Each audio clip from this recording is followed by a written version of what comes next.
is up? It is I, the Concrete Catwalk. Those of you who are new to my channel, welcome. I'm a reseller who loves all things thrifted, vintage, pre-loved, new, nearly new, you name it, I love it. To my catwalkers, mwah! Welcome back to a new video this Sunday. To those of you who are newly subscribed, thank you so much for coming along with me together on this journey. I have had the privilege of owning my Kurt Geiger Kensington XXL bag for almost a year now. The video that I did, and I'll post it here or here, has garnered so many questions about the bag, and people are asking how I really feel about the bag and a review of the bag. There was one particular young lady, Miss Crystal Johnson. Thank you, girl. Thank you so much for asking and leaving such a great comment about if I would consider doing a review since I've owned the bag for some time now. Thank you for that. And this video I am making per your request so I can share with you and everybody else that has questions about the bag how I really feel about it. You know how I roll. When there's a bag that I want to talk about to review, this is my Kurt Geiger XXL Kensington bag, purchased from Dillard's.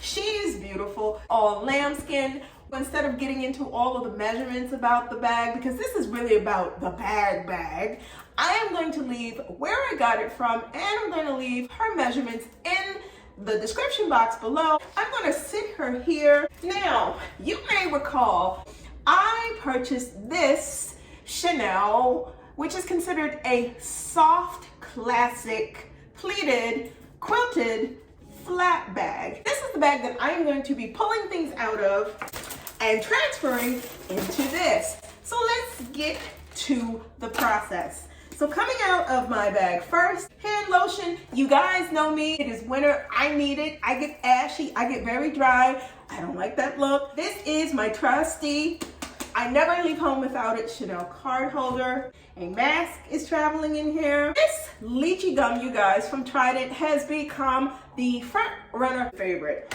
Moving forward, my wallet, Shanghai Tang, my Louis Vuitton with Pop Heart, Emprunte Clee is going in my bag. Spray, you guys know I don't leave home without it. My RFID case is going in here. Chanel lip balm is going into my XXL Kurt Geiger Kensington bag. Card keys, my favorite of all time, vintage fur change purse. My face spray, my cassette pouch, of course. Two little keychains. One is a Batman and the other is some little guy who has all these little spiky things all over him, but they're soft. Some change and a MAC lip color. There you have it. This bag is now empty and I will put her back here. Oh, and I almost forgot. My garage door opener is going into this bag. Okay, let's get into the knit and grit with this bag. I haven't shut the flap yet. It is a magnetic closure. This bag is super easy. There is nothing complicated about dealing with this bag. A lot of people have asked me too, how do I feel about the wear and tear on the bag? And you guys, as you can see, and I will just do like this, there have been no issues with this whatsoever. If I happen to get something on it, like salt or something from brushing up against a car, all you have to do is brush it off.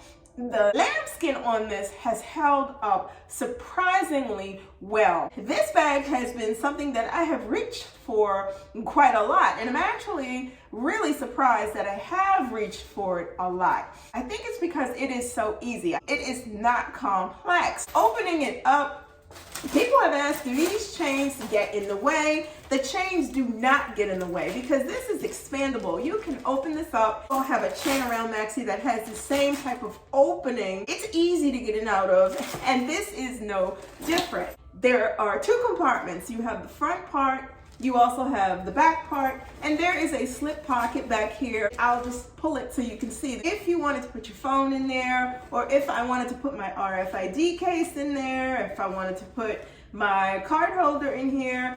The interior lining, no issues whatsoever. Nothing gets caught on anything. As far as the magnetic closures, if I'm moving in a hurry and I'm trying to like get myself together to get out of the way of the next person that's behind me in line, I will just let it sit open, and 9 times out of 10, those magnetic clasps, they catch themselves. I've never had an issue where I was fumbling around trying to shut the bag and the magnetic closures did not connect. People had asked about the magnetic closures. Did I have any issues with them? And I do not. The other piece with this bag, what I truly appreciate over the course of time that I've been carrying it, sometimes I've stuffed it, sometimes I have not stuffed it. And when I say stuffed, I'm talking about with the paper that it came in so that it can keep its shape. Sometimes I have not done that and I have just sat it at the end of my bed because I have a bench empty because I happen to be wanting to carry something else. As far as the creasing factor with the bag, it's phenomenal. Now you can see across here, yeah, because of the fact that this is a super soft bag, you're going to start to get some creasing. But I haven't seen that big deep crease line that would happen because of the fact that the bag is settling into itself ultimately. I will also tell you this, I am impressed with that the bag has maintained its puffiness. It hasn't collapsed, none of these look deflated. I just like when you put it on, it just looks so good handling this bag. It's not anything where you would have to worry about, oh my God, you know, what's gonna happen with it if I do this? And that was one of my concerns. This bag didn't have any feet at the bottom. Was that gonna be problematic?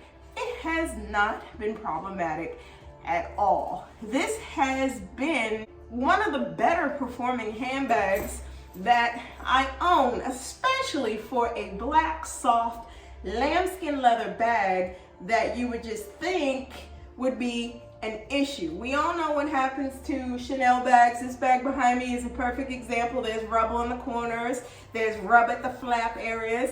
And this has not done this. So kudos to Kurt Geiger and the design team there for putting together a bag that is just absolutely able to take it no matter what it is that you do. Let me put her here.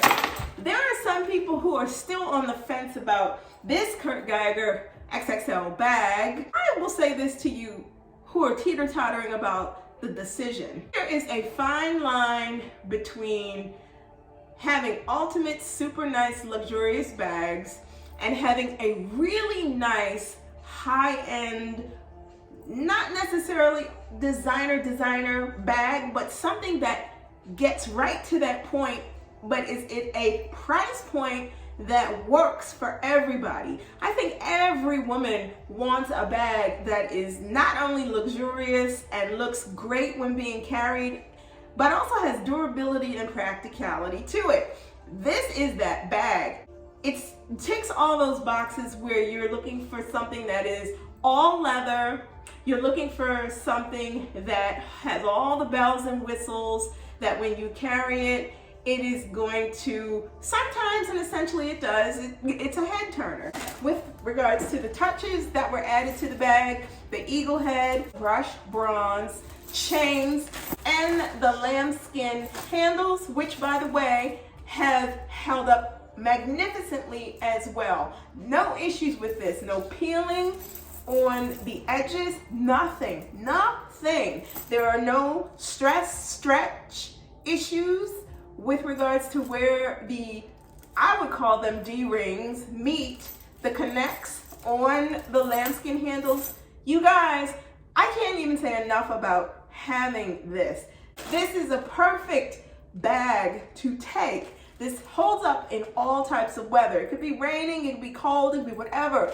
This bag is one of those things where it's almost like what I consider a staple piece. And the affordability factor is what I loved so much about it. When I originally purchased this bag, it was $295. It has now gone up in price.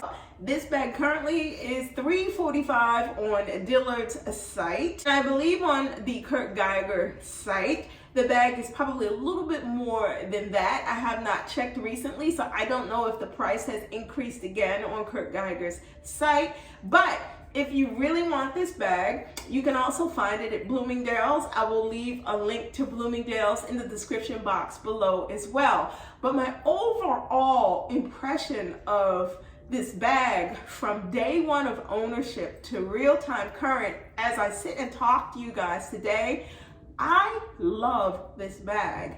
I love it. You guys know some of the things I have in my collection, and it takes a lot for me to say I love a particular bag.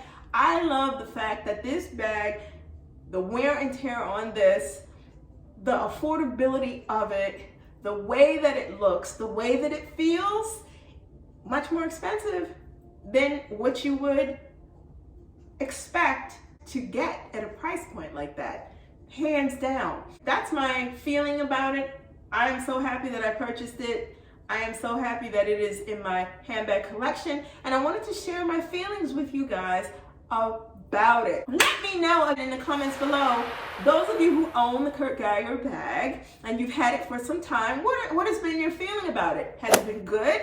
Has it been great? Has it been not so good? Have you had any issues with your bag at all? Thank you so much for stopping by this week. You guys, you know I post videos every Sunday. If you do not want to miss out on anything that I post, tap the bell and you'll get notifications each time I post a new video. Like, comment, and subscribe, and share. If there's anyone you know who's on the fence and teeter-tottering about a Kurt Geiger or considering Kurt Geiger, share this video. Maybe this will assist them in making a decision about getting one of their bags. Guys, be safe. I will see you all next Sunday. Bye for now.